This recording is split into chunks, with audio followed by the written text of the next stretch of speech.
Hi, guys. Good morning, good afternoon, and good evening to you wherever you're watching.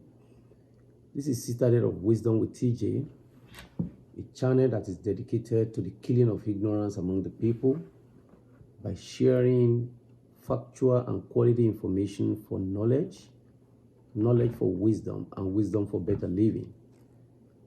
If you are just joining us on this channel, I will encourage you to subscribe to our channel. And don't forget to share our videos across all platforms. Share, and share it. On Facebook, on WhatsApp, YouTube, Instagram, and Twitter. Click on the like button.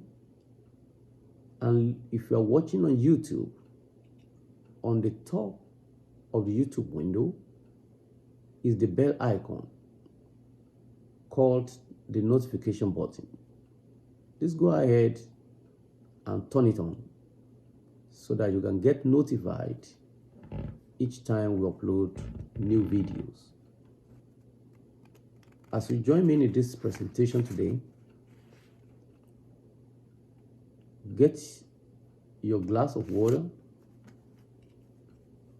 your glass of wine, or your cup of coffee, like TJ.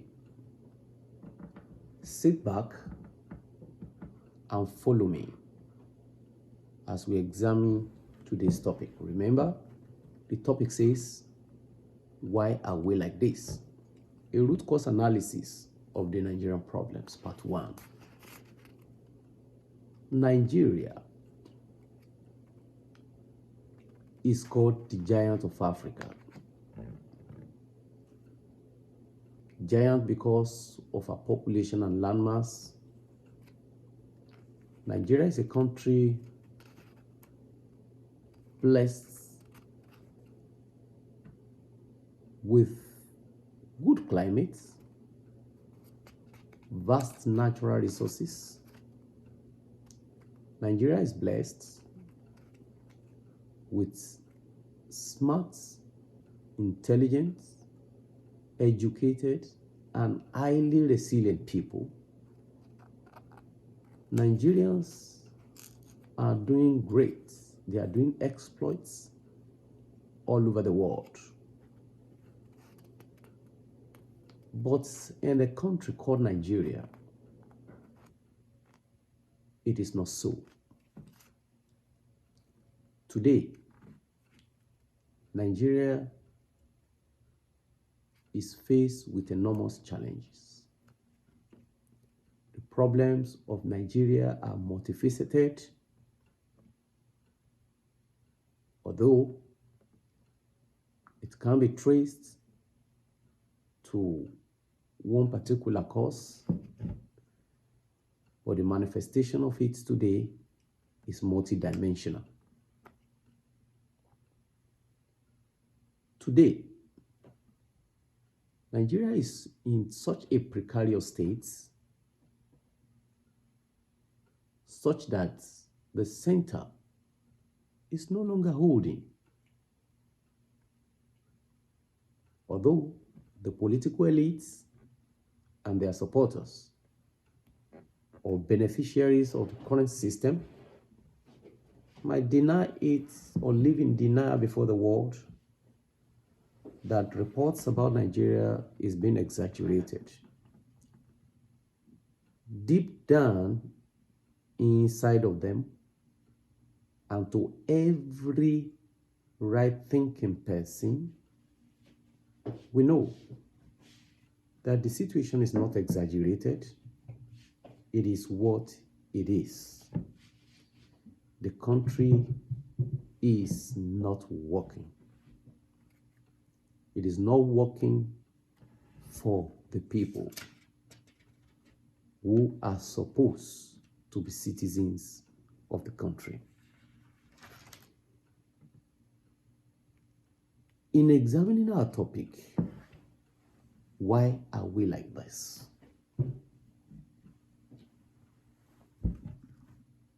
The root cause analysis to draw perspectives and draw what we can do, come up with what we can do as a nation to forge ahead and begin to move in the right direction. The problem of Nigeria today is known by all. There's nobody who doesn't know or who cannot identify what the problem is. But how many people talk about the solution? And when people talk about the solution, how many of these solutions, what they call solution, is actually a sincere opinion?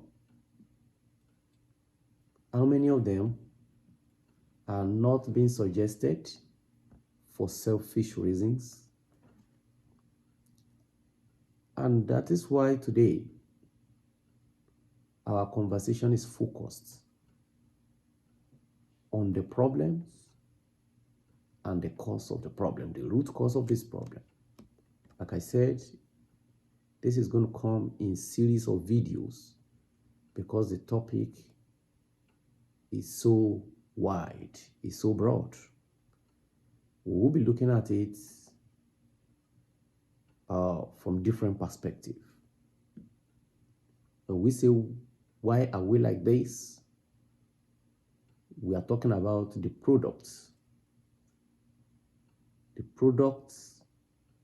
that we have today, the brand that we have today, the species of human being that we are today called Nigerians. We are a species of human being. And when you look at Nigerians and Nigeria, and you benchmark her with other countries and other people of the world, other nations of the world, you will see that Nigeria is not working. And something has to be done about it. It is not enough to move from one campaign season to another campaign season. It is not enough to have power. It is more important what you do with the power you have. Unfortunately, the youth, who happens to be the highest percentage of Nigeria's demography today, are kept ignorant. They are made poor. They are subjected to humiliation and dehumanization. History is no longer taught in our schools today. So many youths are ignorant of the country that they call their own or that is called theirs. One fact that we need to know today is that Nigeria started one day. That remains a fact. Who created Nigeria? Was Nigeria created by God or by man? Nigeria today is a place where even some religious leaders will tell you Nigeria was created by God. That is not true. Nigeria is a creation of man,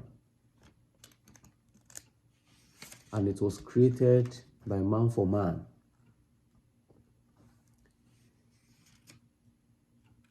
Who created Nigeria? Why was it created? What happened after the creation? The entire journey to nationhood. What happened? We shall be examining all this in the course of this presentation today. How did we get here? How did we get here? I listened to the 61st Independence Anniversary speech of the President and the Commander-in-Chief of the Armed Forces of the Federal Republic of Nigeria. Like I said, he is Mr. President and Commander-in-Chief of the Armed Forces of the Federal Republic of Nigeria. Before he is the Commander-in-Chief of the Armed Forces, he is first Mr. President. He is Mr. President because the people made it so. So the emphasis, if we should have any conversation today, should be laid on the fact that we have Mr. President. The idea of the Commander-in-Chief of the Armed Forces should come under a different conversation entirely. Today, we want to answer the question, how did we get here? And to answer that, we need to ask ourselves, where are we? Where are we?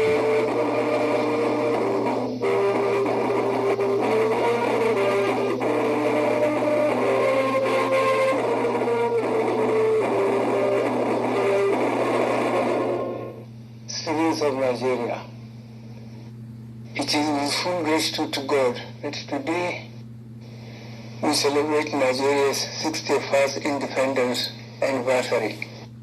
For 1st of October 1960 to happen, all hands were on deck. East, West, North all came together to celebrate freedom. Today should not only serve as a reminder of the day the British handed over the reins of power to Nigerians, but also unified Nigerians from all ethnic groups, religions, and regions. Today, despite the challenges we face, most Nigerians still maintain the spirit of 1st October. In the presidential speech, the president stated that we were celebrating the 61st independence anniversary. And he said in 1960 that independence was obtained. It was a celebration of freedom. My question today is, in 2021, 61 years after independence, are we really free? Are we free? Are we really celebrating?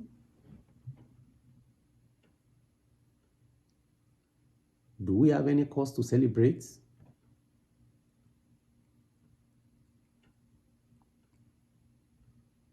Why can't we celebrate?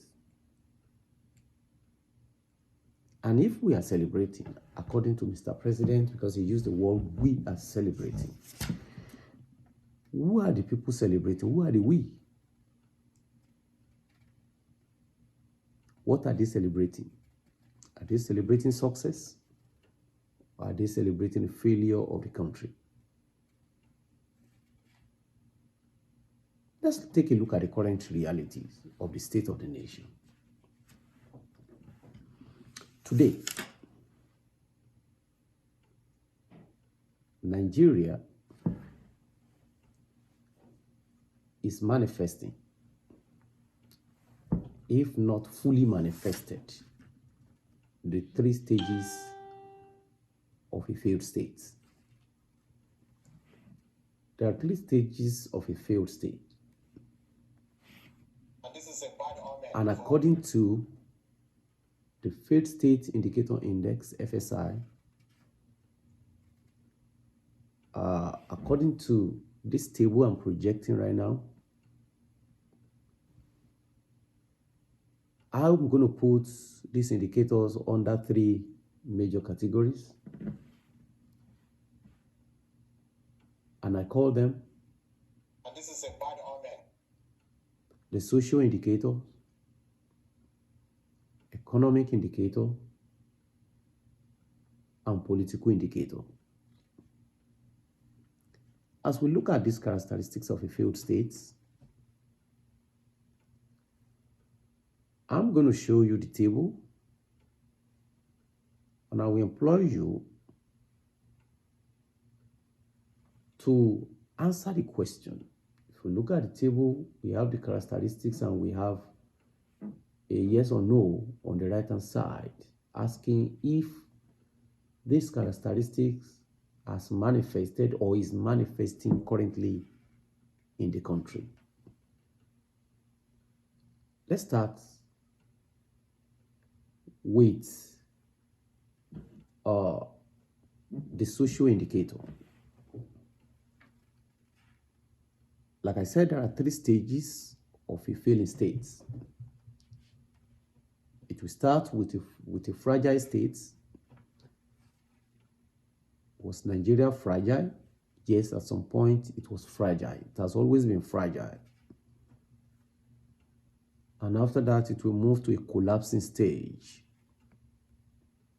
and a failed state. Now let's take a look at the social indicators. Under the social indicators, we are going to talk about 3 major indicators here. The first one is the loss of control of national territory. Today, has Nigeria lost control of national territory? Yes or no? Is it only the federal government of Nigeria that has the legitimate use of force? It may be perceived as such, but for real, there are other non-state actors today that are claiming legitimacy, claiming boundaries. Boko Haram, ISWAP, they are all there. The second indicator under social is that such a state will be faced with demographic pressure. Today,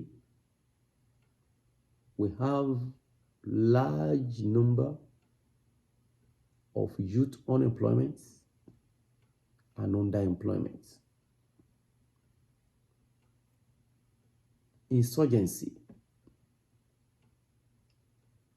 leading to refugees and ID camps, that is internally displaced persons camp, being set up. Today, because of the activities of non-state actors, we now have insurgency. We have the Boko Haram, we have ISWAP, we have the Fulani herdsmen, and other military groups, leading to displacement of people. We now have Nigerians who have become refugees in neighboring countries such as Chad, Niger, and even the Republic of Benin. Number 4 is group grievances and agitation. Do we have that in Nigeria today?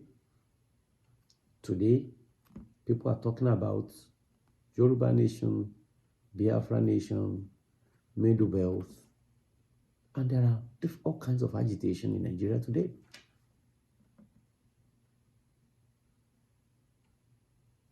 The fifth, under the social indicator category, is the human flight and brain drain.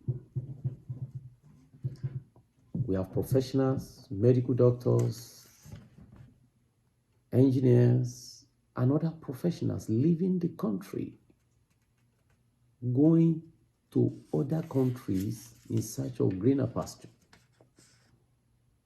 You even have some people living in Nigeria and going to fellow African countries because they can make life in those countries. And they already have a feeling or are being made to go through a thought process where they feel their destinies may just be wasted if they have to remain in Nigeria. The second category we look at is the economic indicators. When you have a failed state, it is characterized by uneven economic development. It does not matter what the GDP is saying. We have a GDP growth of 2%, of 10%, of 5%. If it does not translate to alleviation of poverty among the people, it does not make any sense. We have poverty and economic decline. Today, you can see the value of Naira against major currencies of the world. And this has always been year in, year out. Today, we have poverty, and Nigeria is even regarded as the poverty capital of the world. Let's take a look at political indicators.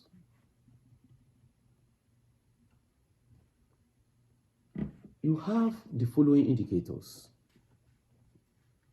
as characteristics of a failed state. You will see erosion of legitimacy of authority. When you have legitimate authority being questioned, especially on collective decisions, this is an indication that that country or that state is failed. Let's take a look at the 1999 Constitution. Some people believe that the 1999 Constitution was not made by the people and it is not for the people. It is believed that he who pays the piper dictates the tune. It is believed that the 1999 Constitution, which was 1979 Constitution,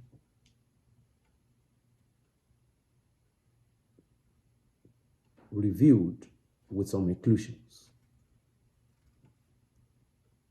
It is believed that it's not a constitution of the people, although the preamble says with the people of Nigeria. It is believed that that constitution is not the constitution of the people and shouldn't be the supreme law of the land. That question is there. I don't know what you believe, but that is the reality today. When you see non-state actors or some other people running like a parallel government, for example, we had Boko Haram claiming territories, hosting their flag, collecting taxes in some places in the north, parallel to state governments, there's an indication of failure.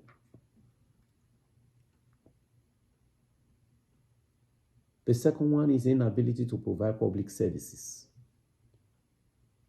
and quality infrastructure, which include but not limited to healthcare, quality education, Today, schools or the education in the country is nothing to write home about.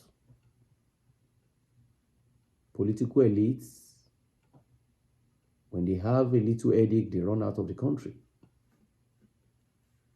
They go to another country that use their own resources to build such facilities for their people, and that is where they go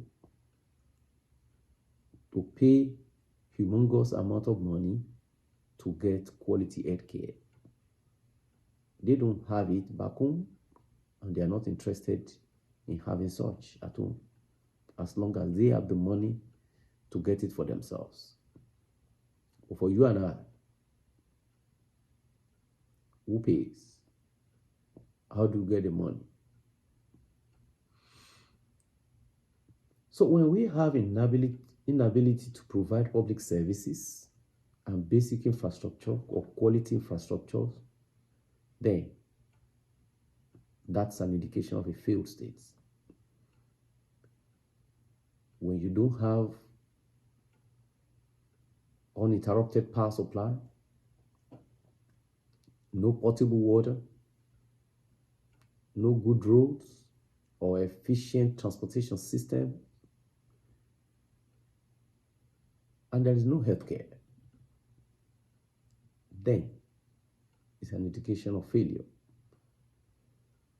And when you have factionalized elites manifesting in different forms, such as decamping from one party to the other, alignment and realignment of political parties, when you begin to see such without ideology, it's an indication of a failed state. Now, altogether, in this table, under 3 major categories, I have listed 10 indicators altogether. And like I said at the beginning, I told you to mark a yes or no. Yes, meaning that this characteristic I've mentioned has manifested or is manifesting. And no, to mean that this has not manifested and it is not manifesting. Now I want you to count. How many yes did you get and how many no did you get?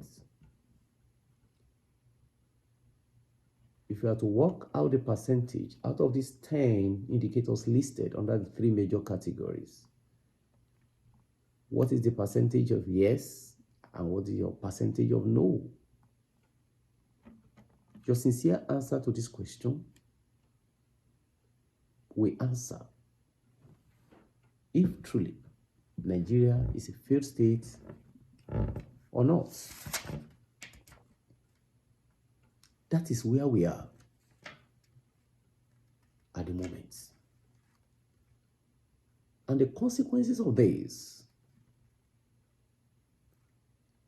is that we now find it difficult as a nation to have law and order. We now have problem of trusts, massive corruption, violation of human rights, poverty, such that people are either resulting into crime or becoming notoriously religious just to find relief. Today, many Nigerians have what is called psychological disorders of one form or the other. This is going to be a topic for another day. How did we get here? The Bible says, if the foundation be destroyed, what can the righteous do?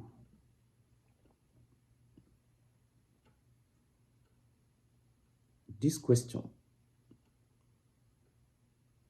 is asked for self-appraisal. Is asking, if the foundation be destroyed, what can the righteous do? The righteous should go back to the foundation and look at it. Where are the faults coming from? And what is the cause of the faults? If the righteous can go back to the foundation, identify the faults and why the faults are there, then the righteous can do something. Let's liken it to someone who builds a skyscraper, very beautiful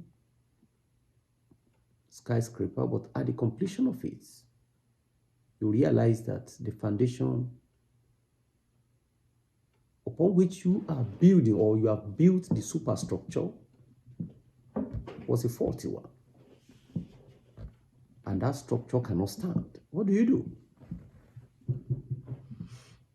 What will you do? You have two options. Option number one is either to demolish the skyscraper and rebuild at a cost, extra cost. The cost may be humongous. But when you do that, you incur the cost once. The cost of rebuilding, you incur it once. And then you can have a skyscraper of your desire with peace of mind, even though it's at a cost. Your second option will be to avoid the costs and choose to live in the edifice with apprehension that the structure can come down upon you one day.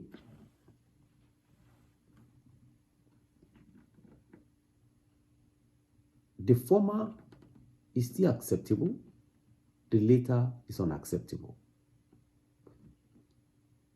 Living under a structure that may collapse on you one day shouldn't be a choice. It shouldn't. Well, how did we get here?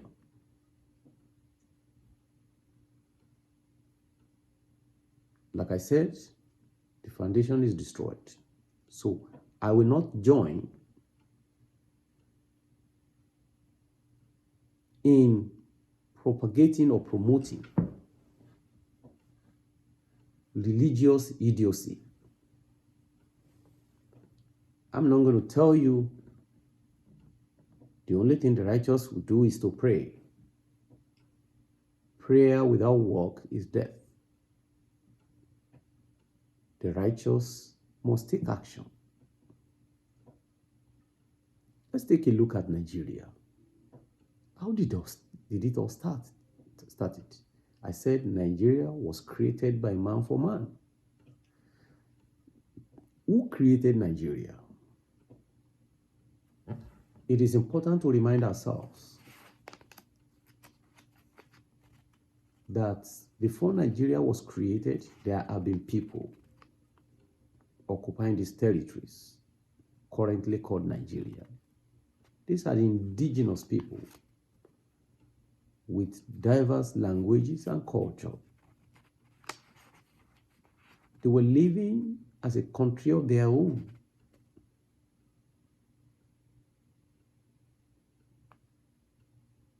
Fighting wars of survival and wars of supremacy.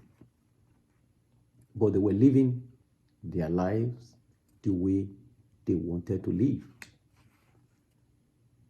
As far back as the 15th century, the Portuguese have been in the current territory called Nigeria. They were in Nigeria in search of slaves. They were involved in slave trading as far back as the 15th century. The role of our leaders regarding slave trading is a topic for another day. Because we are talking about why are we like this? So if we look at their role, even back to the transatlantic slave trade era, and you look at the roles of leaders, particularly traditional institutions, I will leave the question, why are we like this? But like I said, that's a topic for another day. The British arrived in Nigeria in the 18th century. Particularly, the British arrived in Lagos in 1861, and they arrived in a bid to protect the Christians, the Christian converts, and also to propagate their campaign on the abolition of slave trade. That was in 1861. As at 1864, the British occupied the Southern Protectorate. They named it the Southern Protectorate. And between 1903, between 1900 and 1903, piecemeal by piecemeal, the British occupied the Northern Protectorate. Now, the British administered the current Nigerian territories in three major blocks, namely the Southern Protectorate, the Northern Protectorate, and the Colony of Lagos. The Colony of Lagos was later merged with the Southern Protectorate. Let's take a look at the amalgamation. The amalgamation of Nigeria. The amalgamation idea was conceived in 1898 by the British. The name called Nigeria was coined by a British journalist called Flora Shaw. Flora Shaw was then the future wife, the proposed wife of Lord Lugard, which means they were not even married. So Nigeria was named by Lugard's girlfriend. Simply put.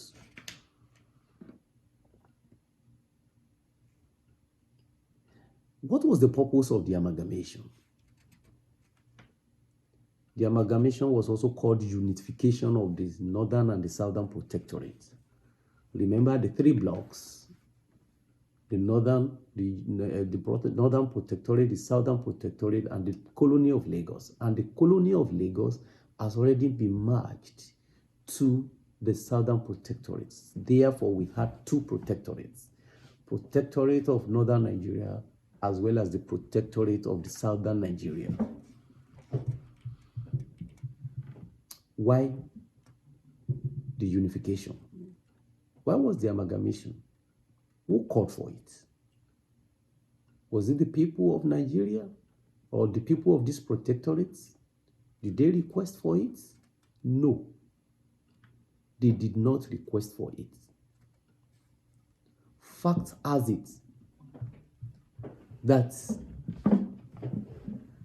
Nigeria was created, or the unification of the Northern Protectorate and the Southern Protectorate was done by the British for the British, not for the people of the territory called Nigeria. The amalgamation of the Northern Protectorate and the Southern Protectorate was done by the British for administrative convenience. And what do they mean by administrative convenience? Before amalgamation, the Southern Protectorate has surplus budgets. Why year in, year out, the budgets of the northern Nigeria or northern protectorate was always in deficits? Because people will revolt, people wouldn't pay tax in the north. In order to stop the British from funding budget deficit of the northern protectorate, the idea of unification was considered. And Lugard described it as a marriage of a rich wife of rich and substance. That's the way he puts it. He called it a marriage of the rich wife of substance and means, and the poor husband. The rich wife of substance and means is the southern protectorate, and the poor husband is the northern protectorate. And Lugard felt if this marriage is established, that can lead to happy life between the two, because the one who has will support the other one who does not have. But there is the saying that goes that, I don't know how to put it in English this time around.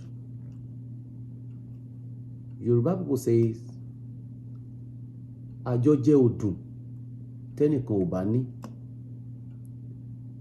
I will try to translate that for us to be so friendly to the point that we'll be sharing our food. That practice of sharing can only be successful if both of us have something to share. In a situation where one has and the other one does not, that is not sharing, that is giving. And that was the idea of Lugard,